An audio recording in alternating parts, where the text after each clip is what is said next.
नमस्कार, मैं रफी और आप देख रहे हैं डीएनएन इंडिया। राधा मोहन अग्रवाल द्वारा सचिन पायलट पर की गई टिप्पणी को लेकर अजमेर में कांग्रेस कार्यकर्ताओं का आक्रोश खुलकर सामने आया। कांग्रेस पार्टी के पदाधिकारियों और कार्यकर्ताओं ने बुधवार को गांधी भवन चौराहे पर एकत्रित होकर जोरदार विरोध प्रदर्शन किया और भाजपा नेता का पुतला दहन कर नाराजगी जताई। भारतीय जनता पार्टी के नेता राधा मोहन अग्रवाल द्वारा सचिन पायलट पर की गई टिप्पणी को लेकर अजमेर में कांग्रेस कार्यकर्ताओं का आक्रोश खुलकर सामने आया। कांग्रेस पार्टी के पदाधिकारियों और कार्यकर्ताओं ने बुधवार को गांधी भवन चौराहे पर एकत्रित होकर जोरदार विरोध प्रदर्शन किया और भाजपा नेता का पुतला दहन कर नाराजगी जताई। प्रदर्शन के दौरान कांग्रेस नेताओं ने भाजपा पर राजनीतिक मर्यादाओं को तोड़ने का आरोप लगाते हुए कहा कि इस प्रकार की बयानबाजी लोकतांत्रिक मूल्यों के खिलाफ है। नेताओं ने भाजपा नेतृत्व से अपने प्रतिनिधियों के आचरण पर नियंत्रण रखने की मांग उठाई। प्रदर्शन में शामिल महेंद्र सिंह रलावता और वैभव जैन सहित अन्य नेताओं ने कहा कि भाजपा के कुछ नेता कांग्रेस के वरिष्ठ नेताओं के खिलाफ अपशब्दों का इस्तेमाल कर सस्ती लोकप्रियता हासिल करने का प्रयास कर रहे हैं। उन्होंने इसे राजनीतिक स्तर के गिरने का संकेत बताया। नेताओं ने कहा कि सचिन पायलट प्रदेश ही नहीं बल्कि देश के प्रमुख नेताओं में गिने जाते हैं और उनके खिलाफ इस प्रकार की टिप्पणी पूरी तरह अनुचित है। पूर्व शहर कांग्रेस अध्यक्ष विजय जैन ने बयान को अशोभनीय करार देते हुए कहा कि यह भाजपा की गिरती राजनीतिक संस्कृति को दर्शाता है। उन्होंने स्पष्ट किया कि लोकतंत्र में वैचारिक मतभेद स्वाभाविक है, लेकिन व्यक्तिगत टिप्पणी करना किसी भी स्तर पर उचित नहीं ठहराया जा सकता। कांग्रेस नेताओं ने यह भी उल्लेख किया कि सचिन पायलट को वर्ष 2008 में वर्ल्ड इकोनॉमिक फोरम द्वारा यंग ग्लोबल लीडर के रूप में मान्यता दी जा चुकी है। ऐसे प्रतिष्ठित नेता के खिलाफ इस तरह की टिप्पणी न केवल निंदनीय है बल्कि इससे राजनीतिक संवाद की गरिमा भी प्रभावित होती है। कांग्रेस कार्यकर्ताओं ने भाजपा नेता से सार्वजनिक रूप से माफी की मांग करते हुए चेतावनी दी कि यदि इस प्रकार की बयानबाजी पर रोक नहीं लगी तो आगे भी विरोध प्रदर्शन जारी रहेंगे। सचिन पायलट जी के ऊपर जो टोंक के अंदर जो आरोप लगाया गया, बेबुनियाद आरोप। सचिन पायलट जी 26 साल की उम्र के अंदर 2 साल से सांसद का चुनाव लड़ते हैं। 31 साल की उम्र के अंदर अजमेर से सांसद बनकर भारत सरकार में मंत्री बनते हैं। राजस्थान सरकार के डिप्टी सीएम बनते हैं। प्रदेश कांग्रेस कमेटी के अध्यक्ष बनते हैं। ऐसे नेता के ऊपर यह आरोप लगाना उनकी ऊंची मानसिकता को दर्शाता है।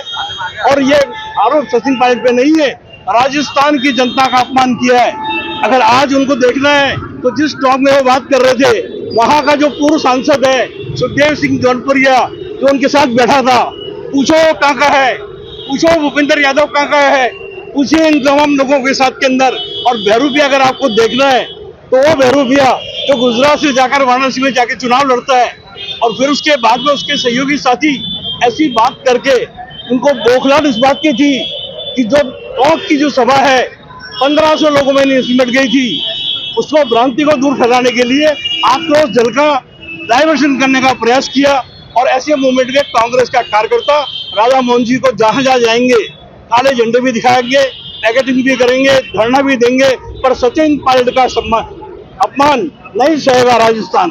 जी आज अपने प्लान में सक्सेस हो गए। भाजपा के सारे नेताओं की यही नीति है कि कांग्रेस के बड़े नेताओं को वो निशाना बनाए, उनके लिए अपशब्द बोले, नेगेटिव राजनीति करें और छा जाएं अपने बड़े नेताओं के उसमें। इनके पास पॉजिटिव करने को तो कुछ होता नहीं है और ऐसी राजनीति करके ये सोचते हैं कि मीडिया से फुटेज मिल जाएगी। राधा मोहन जी ने भी ये सोचा, प्रभारी बन गए, अपना जलवा दिखाएं, यहाँ पे किसी को बोल के दबंग नेता जाहिर हो। ये दबंगाई नहीं है, ये एक तरह का छिछोरापन है। मोदी जी भी वाराणसी से चुनाव लड़े थे, गुजरात के हैं, तो क्या वो भगड़े हो गए? या बहरूपिया बोलना, भगोड़ा बोलना, इट इज नॉट फेयर। ये बहुत गलत बात है, ऐसे बड़े नेताओं को शोभा नहीं देता। पायलट साहब हमारे नेता हैं, उनके लिए ठीक है। राधा मोहन जी ने ये जो किया, खुद यूपी से आते हैं, वहां पे उनको कोई वेटेज नहीं मिल रहा। राजस्थान के प्रभारी बने, उन्होंने देखा यहाँ पे कैसे वेटेज मिले। लेकिन पायलट साहब हमारे नेता है, जन के नेता है, तो हमारा उनको हम राधा मोहन जी को नहीं सुधार सकते क्योंकि वो प्री प्लानिंग से उन्होंने ऐसा किया। लेकिन हम अपना आक्रोश व्यक्त कर रहे हैं कि यह चीज भाजपा नेताओं की गलत है। जनता को भी समझना चाहिए कि इस तरह पायलट साहब कभी उनसे मिले नहीं, लेना एक ना देना दो, यहाँ आके अपने को आक्रोशित होके भाषण दे रहे हैं। इससे क्या वो दबंग नेता बन जाएंगे या क्या वो छा जाएंगे जनता की नजरों में? ऐसा नहीं होगा। हम उनकी निंदा करते हैं, उनको माफी मांगनी चाहिए, सकारात्मक काम करने चाहिए, जनता के बीच में सकारात्मक काम करके आना चाहिए। ये नेगेटिव राजनीति, सम्राट चौधरी जी बिहार के गालियां बक बक के मुख्यमंत्री बन गए, ये इनकी नीति है। ठीक है, अब तक प्लान में सक्सेस हो रहे हैं, आगे नहीं होंगे। पायलट साहब के लिए हम कुछ नहीं सुनेंगे। जिस तरह भारतीय जनता पार्टी के प्रदेश प्रभारी राधा मोहन दास के बिगड़े बोल जो राजस्थान के लोकप्रिय नेता और जन जन के लाडले सचिन पायलट साहब के लिए उन्होंने शब्दों का अशोभनीय शब्दों का उपयोग किया है, उसके खिलाफ पूरे राजस्थान के अंदर जो जगह जगह आंदोलन है। अजमेर के अंदर कांग्रेस के कार्यकर्ताओं ने मिलकर राधा मोहन दास का जो है पुतला दहन किया है और भारतीय जनता पार्टी के खिलाफ नारे लगाए। राधा मोहन दास आप माफी मांगो, क्योंकि जो सचिन पायलट साहब के लिए उन्होंने शब्द कहे, सचिन पायलट एक विकास पुरुष, एक संघर्षशील और जन जन के अंदर समाये हुए सचिन पायलट साहब है। सचिन पायलट साहब की बेइज्जती देश बर्दाश्त नहीं करेगा, प्रदेश बर्दाश्त नहीं करेगा और एक एक कार्यकर्ता सचिन पायलट साहब के साथ है। आज यहाँ विरोध प्रदर्शन करके हमने आगाज किया, अगर उन्होंने माफी नहीं मांगी। शहर में प्रस्तावित कन्वेंशन सेंटर के निर्माण को लेकर अजमेर विकास प्राधिकरण ने बुधवार को झलकारी बाई स्मारक एवं साइंस पार्क के पास स्थित भूमि से अस्थायी अतिक्रमण हटाने की कार्यवाही की। इस दौरान एडीए की टीम ने भारी पुलिस जाब्ते की मौजूदगी में जेसीबी मशीनों की मदद से अस्थायी बाड़ों और कब्जों को हटाया। अजमेर शहर में प्रस्तावित कन्वेंशन सेंटर के निर्माण को लेकर अजमेर विकास प्राधिकरण ने बुधवार को झलकारी बाई स्मारक एवं साइंस पार्क के पास स्थित भूमि से अस्थायी अतिक्रमण हटाने की कार्यवाही की। इस दौरान एडीए की टीम ने भारी पुलिस बल की मौजूदगी में जेसीबी मशीनों की मदद से अस्थायी बाड़ों और कब्जों को हटाया। कार्यवाही के दौरान मौके पर एडवोकेट सीपी जोशी भी पहुंचे और उन्होंने संबंधित भूमि को लेकर अपना पक्ष रखा। जोशी ने बताया कि स्मारक के पास उनकी करीब 2 बीघा 5 बिस्वा निजी भूमि है, जिसके स्वामित्व के दस्तावेज उनके पास मौजूद हैं। उन्होंने कहा कि उनके पास वर्ष 1971 की पंजीकृत रजिस्ट्री है, इसलिए उनकी भूमि पर किसी प्रकार की तोड़फोड़ नहीं की जानी चाहिए। इस पर एडीए अधिकारियों ने उन्हें आश्वस्त किया कि उनकी निजी भूमि को किसी भी प्रकार का नुकसान नहीं पहुंचाया जाएगा और कार्यवाही केवल सरकारी भूमि पर किए गए अस्थायी अतिक्रमण तक सीमित रहेगी। एडीए अधिकारियों ने बताया कि राज्य सरकार द्वारा इस स्थान पर आधुनिक सुविधाओं से युक्त कन्वेंशन सेंटर का निर्माण प्रस्तावित है। इसके लिए बजट घोषणा में राशि स्वीकृत हो चुकी है और परियोजना को जल्द शुरू करने की दिशा में कार्य किया जा रहा है। प्राधिकरण के अनुसार अतिक्रमण हटाने की यह कार्यवाही आगामी निर्माण कार्य की तैयारी का हिस्सा है, ताकि परियोजना को समय पर शुरू किया जा सके। 1971 की रजिस्ट्री है, 2 बीघा 5 बिस्वा जमीन है, उसको कोर्ट ने माना था। उस समय भी एडीए साहब का ऑर्डर है, जिस ऑर्डर को आज 6 साल हो गए। 6 साल से ये ऑर्डर अपास्त नहीं हुआ है। अगर इनको ऐसी थी वास्तव में जमीन इनकी है, हम अधिकारी हैं, हमारी रजिस्ट्री सही नहीं है, हम गलत हैं, हम गलत होते तो हमारे रजिस्ट्री के खिलाफ हाईकोर्ट में जाते, इस ऑर्डर के खिलाफ हाईकोर्ट में जाते। हमने इन पे 2-2 घंटे में लगा रखी है, जो कोर्ट में पेंडिंग है, उस घंटे में भी आ नहीं रहे हैं, जवाब नहीं दे रहे हैं। 2020 का ऑर्डर है, उसको 6 साल हो गए, इन्होंने इस ऑर्डर को आज तक अपास्त नहीं किया है। तो अब एडी तो कार्रवाई कर रहा है, आगे अब आप आगे नहीं, हम तो हमारे अब 2 बीघा 5 बिस्वा जमीन छोड़ दो, बाकी आप तोड़ सकते हो। 2 बीघा 5 बिस्वा हमारी जमीन है, जो कोर्ट ने हमारा जो हमारी रजिस्ट्री है 97 की जो रजिस्ट्री 50 साल पुरानी है, उसको माना कोर्ट ने और वो हमारे छोड़ दो। और कोर्ट ने ये ऑर्डर में ये फाइंडिंग दी है कि ये जमीन इनकी है। इसका इस जमीन का अभी ये रजिस्ट्री हमारी सही है गलत है, ये तो एविडेंस से होगा, अभी एविडेंस हुई नहीं है। तो जब तक ये 2 बीघा 5 बिस्वा जमीन को कोर्ट ने माना है और कोर्ट ने इसी बेस पे हमको स्टे दिया था, अपील हमारी स्वीकार की थी, तो इसको स्वीकार करते हुए कोर्ट ने हमारी रजिस्ट्री को सही माना था। इस ऑर्डर के खिलाफ इन्होंने किसी भी सक्षम न्यायालय में आज तक चाराजोई नहीं की है, इस ऑर्डर को अपास्त नहीं किया है क्या, और इस ऑर्डर को अपास्त नहीं किया तो ये ऑर्डर हमारा फाइनल है। 6 साल हो गए, किसी भी अपील की मियाद 1 महीना होती है, 1 महीने बाद इन्होंने आज तक कोई ना हाई कोर्ट में गए ना इस ऑर्डर को चैलेंज किया। ये ऑर्डर हमारा फाइनल है।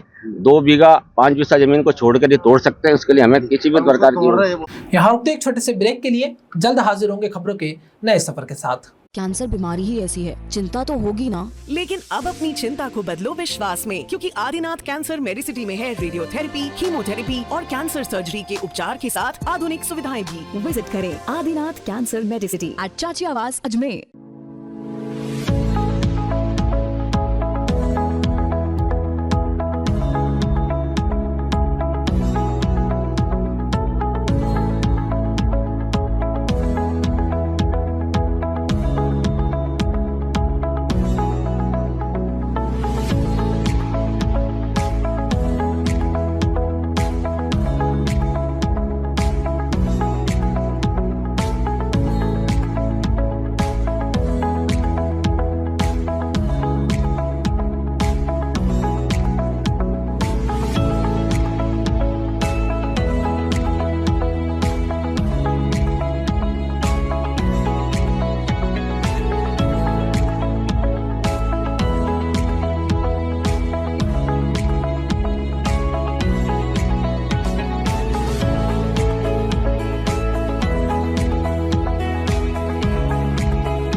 DWPS विद्यालय परिसर में अंतर विद्यालय स्पोर्ट्स चैंपियनशिप 2026-27 का भव्य उद्घाटन समारोह अत्यंत उत्साहपूर्ण एवं गरिमामय वातावरण में संपन्न हुआ। कार्यक्रम की शुरुआत मुख्य अतिथि वाइस चेयरमैन करण सिंह चौहान एवं विद्यालय के प्रधानाचार्य भानु प्रताप पंत द्वारा खिलाड़ियों का उत्साहवर्धन कर की गई। मंच से सभी प्रतिभागियों को संबोधित करते हुए उन्हें खेल भावना और उत्कृष्ट प्रदर्शन के लिए प्रेरित किया गया। दिल्ली वर्ल्ड पब्लिक स्कूल विद्यालय परिसर में आयोजित अंतर विद्यालय स्पोर्ट्स चैंपियनशिप 2026-2027 का बुधवार को भव्य समापन समारोह संपन्न हुआ। 5 दिनों तक चले इस खेल महोत्सव में शहर के विभिन्न प्रतिष्ठित विद्यालयों के विद्यार्थियों ने उत्साह और जोश के साथ भाग लेते हुए अपनी खेल प्रतिभा का शानदार प्रदर्शन किया। आयोजन का उद्देश्य विद्यार्थियों में खेल भावना विकसित करना और उनकी प्रतिभा को निखारना रहा। चैंपियनशिप के दौरान football, cricket, table tennis, basketball, gymnastic और शूटिंग जैसी विभिन्न खेल प्रतियोगिताओं का आयोजन किया गया। इन प्रतियोगिताओं में कुल 15 विद्यालयों के 400 से अधिक छात्र छात्राओं ने भाग लेकर अपने कौशल का प्रदर्शन किया। खिलाड़ियों ने पूरे उत्साह के साथ खेल भावना, अनुशासन और टीम वर्क का परिचय दिया, जिससे आयोजन का स्तर और भी ऊंचा हो गया। विद्यालय के प्रिंसिपल भानु प्रताप पंत ने कहा कि इस प्रकार के आयोजन छात्रों के शारीरिक और मानसिक विकास में महत्वपूर्ण भूमिका निभाते हैं। उन्होंने बताया कि खेल केवल प्रतिस्पर्धा का माध्यम नहीं है, बल्कि यह अनुशासन, टीम वर्क और आत्मविश्वास के विकसित करने का भी सशक्त जरिया है। उन्होंने विद्यार्थियों को भविष्य में राष्ट्रीय और अंतर्राष्ट्रीय स्तर पर बेहतर प्रदर्शन करने के लिए प्रेरित किया। समापन समारोह के दौरान उत्कृष्ट प्रदर्शन करने वाले खिलाड़ियों को मेडल और प्रमाण पत्र देकर सम्मानित किया गया। अतिथियों ने खिलाड़ियों से परिचय प्राप्त कर उनका उत्साहवर्धन किया और उन्हें आगे भी बेहतर प्रदर्शन के लिए प्रेरित किया। इस सम्मान समारोह में प्रतिभागियों ने नई ऊर्जा और आत्मविश्वास का संचार किया। भीषण गर्मी के बावजूद विद्यार्थियों में खेलों के प्रति उत्साह और ऊर्जा देखने लायक रही। पूरे आयोजन के दौरान अनुशासन और खेल भावना का माहौल बना रहा, जिसने इस खेल उत्सव को यादगार बना दिया। आयोजन ने यह साबित कर दिया कि सही मंच मिलने पर युवा प्रतिभाएं हर परिस्थिति में अपना सर्वश्रेष्ठ प्रदर्शन कर सकती है। नमस्कार, हमारे यहाँ दिल्ली वर्ल्ड पब्लिक स्कूल में 5 दिवसीय खेलों का महाकुंभ कहा जा सकता है, उसका आयोजन किया गया, जिसमें हमने 6 मेन गेम्स लिए थे। इसमें फुटबॉल था, क्रिकेट था, बास्केटबॉल था, शूटिंग था, टेबल टेनिस था और जिम्नास्टिक्स। और जो अजमेर के जो बेहतरीन स्कूल्स हैं जो स्पोर्ट्स को बहुत सीरियसली लेते हैं, स्पोर्ट्समैनशिप को बहुत सीरियसली लेते हैं, उन्होंने इसमें पार्टिसिपेट किया। और मेन मकसद ये था कि न केवल सारे बच्चों को एक अच्छा प्लेटफॉर्म मिलता इन खेलों के द्वारा, बट जो स्पोर्ट्समैन स्पिरिट होती है, दैट इज़ वेरी इंपॉर्टेंट। ये गर्मियों का टाइम है, लास्ट टाइम हमने ये सेकंड सीरीज थी हमारी दिल्ली वर्ल्ड पब्लिक स्कूल की। पहले हमने जुलाई में की थी और आजकल टेम्परेचर इतना अनसर्टन हो गया है, जो वेदर इतना अनसर्टन हो गया है, हमेशा बारिश आ रही है। इस समय भी बारिश हुई, अप्रैल में भी, लेकिन इस गर्मी में भी जो जोश था बच्चों का वो देखने लायक था। जो फुटबॉल मैचेस हो रहे थे, क्रिकेट मैचेस हो रहे थे, बास्केटबॉल मैचेस हो रहे थे। सो ये जो कहावत है the success is sweet but the real secret of success is sweat, वो सार्थक हो रही थी। वही जोश होना चाहिए कि कितने भी सर्दी है तो हम विंटर ओलंपिक्स को एंजॉय कर रहे हैं, कितनी भी गर्मी है क्रिकेट एंजॉय किया जा रहा है ओपन के अंदर। सो ये स्पिरिट है जो एक फर्स्ट वर्ल्ड की स्पिरिट है, जो हम दिल्ली वर्ल्ड पब्लिक स्कूल के द्वारा प्रमोट करना चाहते हैं। Love for sports in every child's heart, ये हम लोग मैसेज देना चाहते हैं। और 450 प्लस बच्चों ने इसमें पार्टिसिपेट किया, इतने सारे स्कूल ने पार्टिसिपेट किया। कौन जीता कौन हारा ये तो मुझे नहीं पता, लेकिन आज स्पोर्ट्स की विजय हुई और हमने आज स्पोर्ट्स महोत्सव बनाया। अजमेर संभाग के सबसे बड़े जवाहरलाल नेहरू अस्पताल में इन दिनों चोरी की घटनाएं लगातार सामने आ रही हैं। बुधवार को भी अस्पताल की ओपीडी में भारी भीड़ का फायदा उठाकर इस संदिग्ध युवक द्वारा चोरी की वारदात को अंजाम देने का मामला सामने आया। हालांकि सतर्कता के चलते मौके पर मौजूद लोगों ने आरोपी को पकड़ लिया और उसकी पिटाई शुरू कर दी। अजमेर संभाग के सबसे बड़े जवाहरलाल नेहरू चिकित्सालय में इन दिनों चोरी की घटनाएं लगातार सामने आ रही है। बुधवार को भी अस्पताल की ओपीडी में भारी भीड़ का फायदा उठाकर एक संदिग्ध युवक द्वारा चोरी की वारदात को अंजाम देने का मामला सामने आया। हालांकि सतर्कता के चलते मौके पर मौजूद लोगों ने आरोपी को पकड़ लिया और उसकी पिटाई कर दी। घटना की सूचना मिलते ही अस्पताल के निजी सुरक्षा गार्ड और स्टाफ मौके पर पहुंच गए। बाद में आरोपित युवक को पकड़कर अस्पताल स्थित पुलिस चौकी के हवाले कर दिया। इसके बाद कोतवाली थाना पुलिस ने उसे अपने कब्जे में लेकर मामले की जांच शुरू कर दी है। खानपुरा निवासी अब्दुल ने बताया कि वह अपने दोहिते का इलाज करवाने के लिए JLN अस्पताल की OPD में पहुंचे थे। इसी दौरान जांच करवाते समय एक संदिग्ध युवक ने उनकी जेब से पैसे निकाल लिए। पैसे निकालते वक्त कुछ राशि नीचे गिर गई, जिसे पास में खड़े अन्य मरीजों के परिजनों ने देख लिया। उन्होंने तुरंत आरोपित को पकड़ने की कोशिश की, लेकिन वह मौके से भाग निकला। अब्दुल ने बताया कि थोड़ी देर बाद एक अन्य संदिग्ध युवक फिर से OPD क्षेत्र में संदिग्ध गतिविधियां करते नजर आया। इस पर वहां मौजूद लोगों ने सतर्कता दिखाते हुए उसे पकड़ लिया। इसके बाद आरोपित को अस्पताल गार्ड और स्टाफ के हवाले कर दिया गया। अस्पताल प्रशासन ने बताया कि बढ़ती भीड़ के कारण इस तरह की घटनाएं सामने आ रही है, जिसको लेकर सुरक्षा व्यवस्था को और सख्त किया जा रहा है। वहीं कोतवाली थाना पुलिस पूरे मामले की जांच में जुटी है और आरोपित से पूछताछ की जा रही है। ये यहाँ मेरे बच्चे दोहिते को दिखाने आए थे, जो उसकी कोई जांच करवा रहे थे। वहाँ जो बाहर वो जेब में से पैसे निकाल लिए, नीचे गिर गए, तो फिर वो पास वालों ने देख लिया था, फिर वो उसको पकड़ भी लिया था, लेकिन फिर वो भाग गया। कितने जने? 2 जने थे? हाँ, उन्हीं एक ही था वो। ये दूसरा जो पास में, फिर उसने थोड़ी देर बाद में उधर पास में इसने भी ऐसे ही करा। हाँ, वो उसके भी पैसे निकाल लिए, जेब में बाहर गिर गए। कौन सा अस्पताल आया था? ये JLN। कहाँ के रहने वाले? खानपुरा। किसको दिखाना है? मेरे दोहिते को दिखाना आए थे। आउटडोर की बात है? हाँ, आउटडोर। पर्ची 23 नंबर। बच्चों की बात नहीं, वह पर्ची।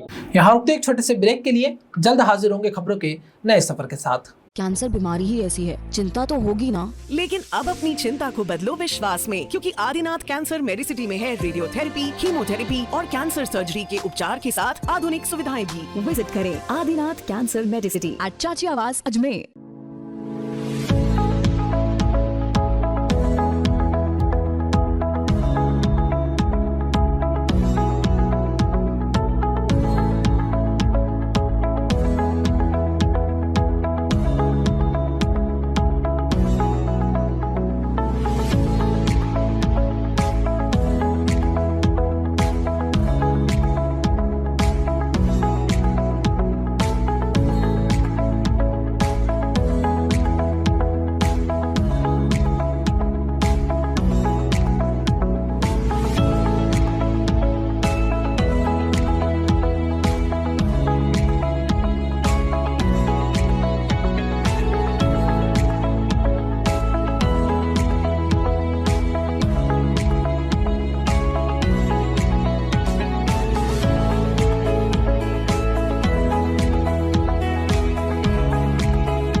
मेला मैदान में आयोजित अंबेडकर प्रीमियर लीग 2026 के 5वें सीजन की शुरुआत रोमांचक मुकाबलों के साथ हुई।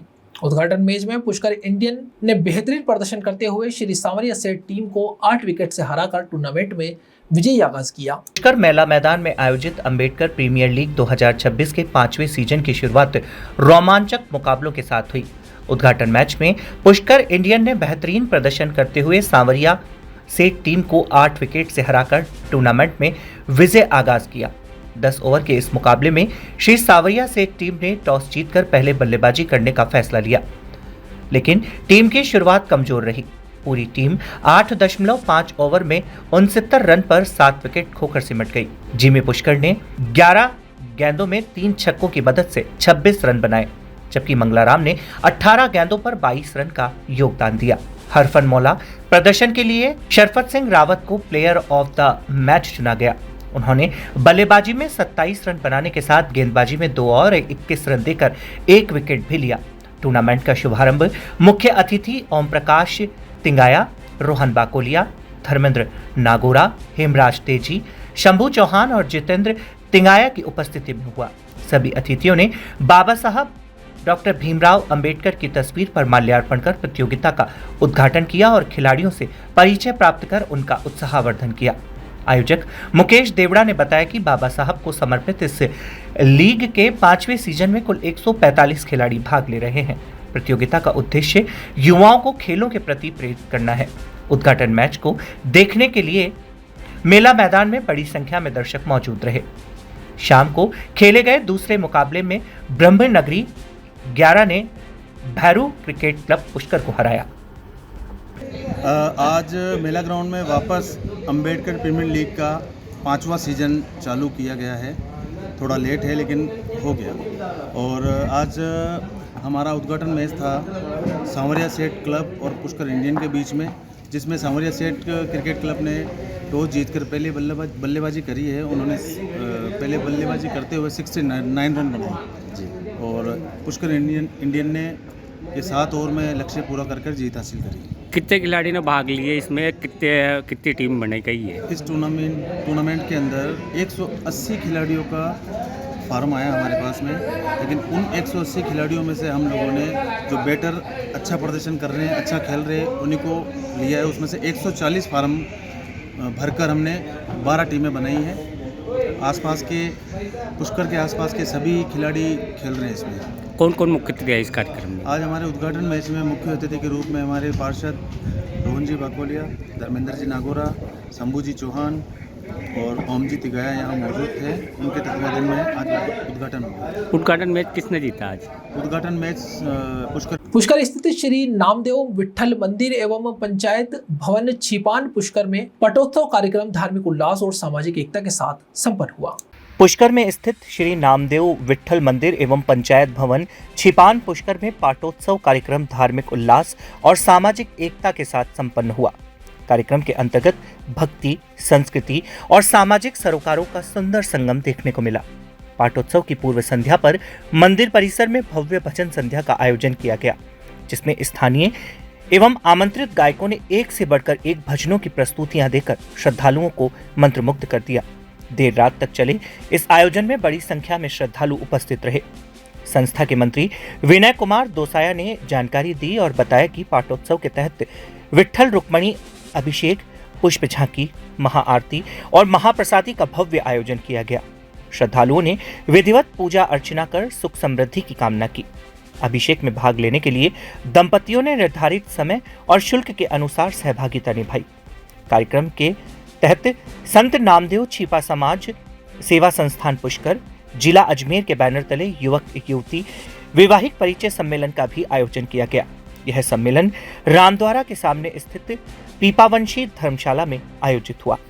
आज हमारे नामदेव छिपा सेवा संस्थान पुष्कर अजमेर के तत्वाधान में युवक युवतियों का वैवाहिक परिचय सम्मेलन का आयोजन किया गया है, जिसमें लगभग 150 युवक युवतियों ने अपना रजिस्ट्रेशन करवाया है तथा आज इस पीपा आश्रम के हॉल में यह कार्यक्रम आयोजित किया जा रहा है, जिसमें विवाह योग्य जो युवक युवतियां हैं उनका आपस में परिचय करवाया जाता है, ताकि विवाह में किसी भी प्रकार की आ रही जो बाधाएं हैं उनको समाज एक जाजम पे बैठ के और उनको परिचय करा के और समाधान किया जा सके। क्योंकि आज के समय में जो है परिवार में ये स्थितियाँ हैं कि समय किसी के पास नहीं है। सब भाग दौड़ की ज़िंदगी में व्यस्त है, अपने बच्चों पे समय नहीं दे पाते हैं, समय पर विवाह नहीं हो पाते हैं, उम्र काफ़ी लंबी हो जाती है, कोई 30 साल हो जाती है, 35 साल हो जाती है, 38 साल हो जाती है, जिसकी वजह से विवाह में बहुत समस्याएं आती है। इसलिए हमने एक समाज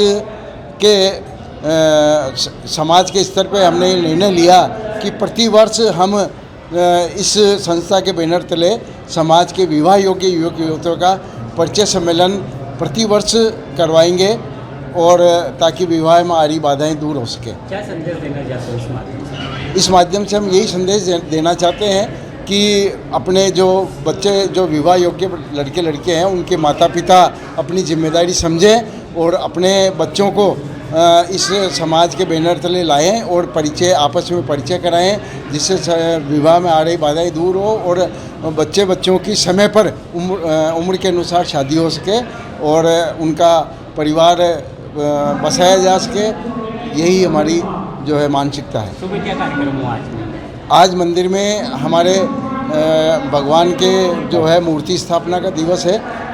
प्रतिवर्ष हम इस दिवस को पाटोत्सव के रूप में मनाते हैं। इसमें हम इससे पूर्व संध्या पर हमारी समाज की साधारण सभा की बैठक होती है, उसके पश्चात भजन संध्या का आयोजन किया जाता है तथा प्रातः हमारे जो भगवान हैं उनका अभिषेक किया जाता है। अभिषेक के लिए जो मुख्य अभिषेक करता है वो बोली से अभिषेक करता चुना जाता है, जिसकी सर्वाधिक बोली होती है वो भगवान का मुख्य अभिषेक करता होता है। भगवान का अभिषेक होने के बाद में फिर अपने पुष्प झांकी होती है, पुष्प झांकी के बाद में महाआरती होती है और महाआरती के खबरों के सफर में अभी सिर्फ इतना ही, फिर हाजिर होंगे खबरों के नए सफर के साथ। तब तक के लिए दीजिए इजाजत, नमस्कार।